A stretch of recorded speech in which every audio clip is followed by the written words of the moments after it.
This is a PODFIC recording of A Fashionable Uncle by Solitarybird, read to you by Solitarybird.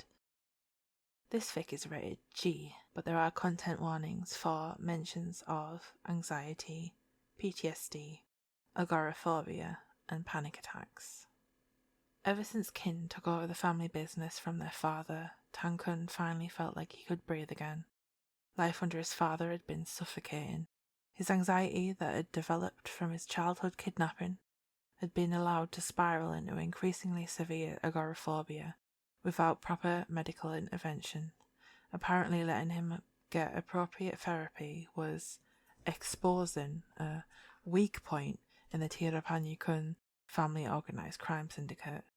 This has culminated with Tankhun at his most severely ill, dealing with symptoms that left him unable to even leave his room without having severely uncontrolled panic attacks. In lieu of a therapist, he'd surrounded himself with bodyguards that understood, the ones that got what it was like to live with a critically disabling chronic mental illness. His favourite bodyguards, Arm and Paul, had even clubbed together one year and bought him a pair of koi carp. The fish had to be kept in a small pond outside, and their presence meant that Tankhun then had a reason to go outside. They were too precious to him to leave their care to the hands of others. When Porsche had barrelled his way into everyone's lives, somehow he'd managed to do what everyone had thought impossible and actually get the eldest Tankhun's son to venture out into the outside world. Even more spectacularly, Kun had actually had a good time. Sure, the hours it had taken to get ready had left him with a stomach that was practically tying itself in knots, but once everyone started dancing, well, it was so fun. He'd only experienced a bar from random scenes in Korean dramas that didn't really make him look like he was missing anything. Yok's bar was different. That one good experience hadn't erased a lifetime of fear, but it had helped open the door Tankhun had already begun opening on his own. He'd been there several times since that first time, when it had taken several bodyguards to all but carry him home, but had never gotten quite that drunk again. The hangover had not been a positive experience. When KinnPorsche had adopted Papai, Plerng, and Fan, he'd been overjoyed to be their fun uncle, the one that supplied free childcare and spoiled them within an inch of their lives, the uncle that helped them settle into the house and feel safe again after the loss of their birth parents. Kinn had felt bad about the amount they relied on his older brother and how much of his time the kids took up, especially when Vegas and Pete started leaving their twins, Payu and Cypher, with him too. He sacrificed so much of himself for us when we were young, Kinn had said to him, as they both stood at the koi pond feeding his growing fish collection. You should get to live your own life. I am. I like looking after the kids, he'd argued back, brushing crumbs of fish food from the red designer blouse, where they had fallen into the crevices of the flower-shaped ruffles. Looking after the children of his crime boss family meant attending parents' days, plays, concerts, football matches, dentist appointments, swimming lessons, and dance recitals. They all gave him a reason to leave his confinement in the house with their tiny, busy lives. He goes to them all, of course. None of these babies are going to be looking out into the crowd and not see someone there for them. Arm and Paul come with him, obviously, because Tankhun might have started to leave the prison his brain has made for him, but that doesn't mean he isn't still scared. The newer bodyguards assigned to the children, well, they don't understand him the way they both do. The eldest Tankhun might be just a little over the top in regards to their safety, but in his defence, he was kidnapped and held ransom as a child, and he's determined that such things end with him.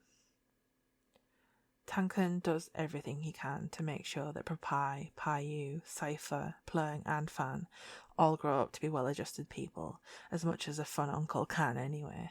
Maybe he buys Papai, Cypher, and Payu racing bikes when they show an interest, but he also buys them all the safety gear, and lessons too. The fun part of being an uncle is that you get to buy your siblings' children things that their parents hate, and walk away knowing the havoc you've just created. Payu, Cypher, and Papai are as thick as thieves. Fan revels in being one of the only women in a family full of queer men, and Plerng is so like him that KinnPorsche joke that he's actually Tankhun's secret affair baby. For a while, that's painful. Tankhun has resigned himself to never having a partner or children of his own. He spent a lot of time in therapy, and he still feels like a relationship would be too much for him. Some days he's barely holding it together. But as the kids grow up and find their places within the structure of the family's conglomerate holdings, it's Plerng he grows closest to. Prapai is the CEO of a company Tankhun really doesn't understand the dealings of. Payu and Cypher co-own a garage with high-end clientele, whilst Payu tries to establish himself independently as an architect.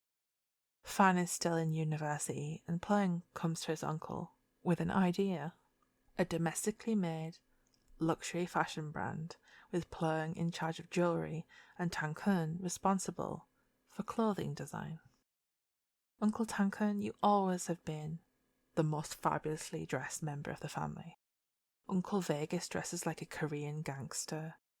Pete's probably second best after you. Porsche wears whatever Uncle Kinn buys for him.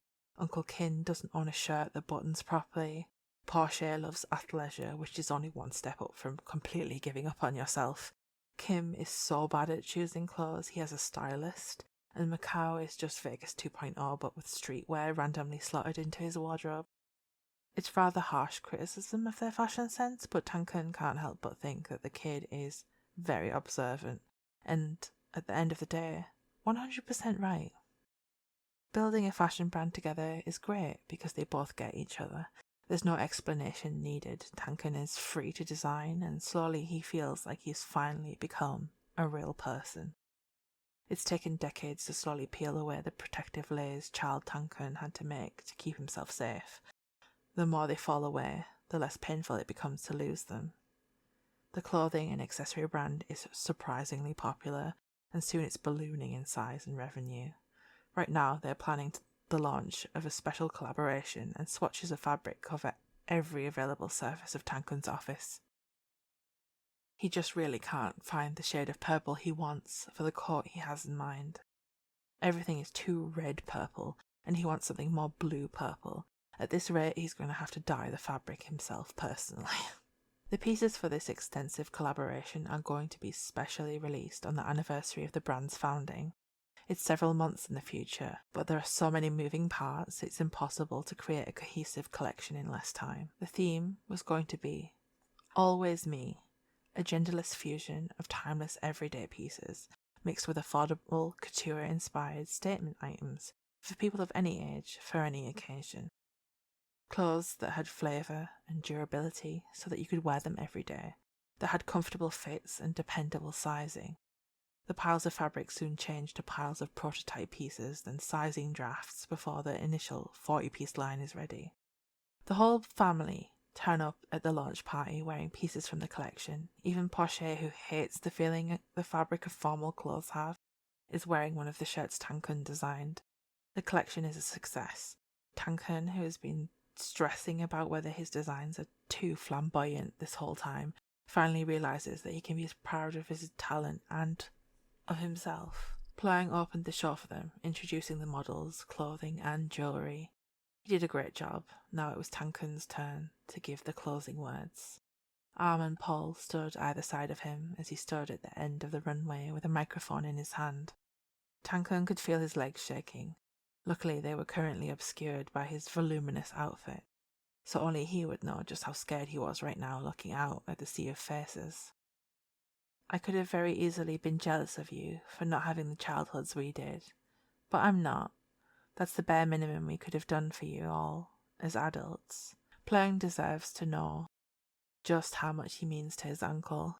It's hard to get the words out at first. So many people have helped Tankhun to overcome his trauma over the years. Pete and Porsche in particular, not to mention the ever-trusty Arm and Paul, but Plerng was something else.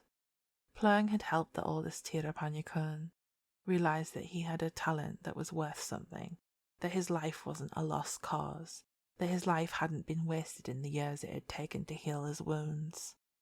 Prapai and Payu have brought their boyfriends with them.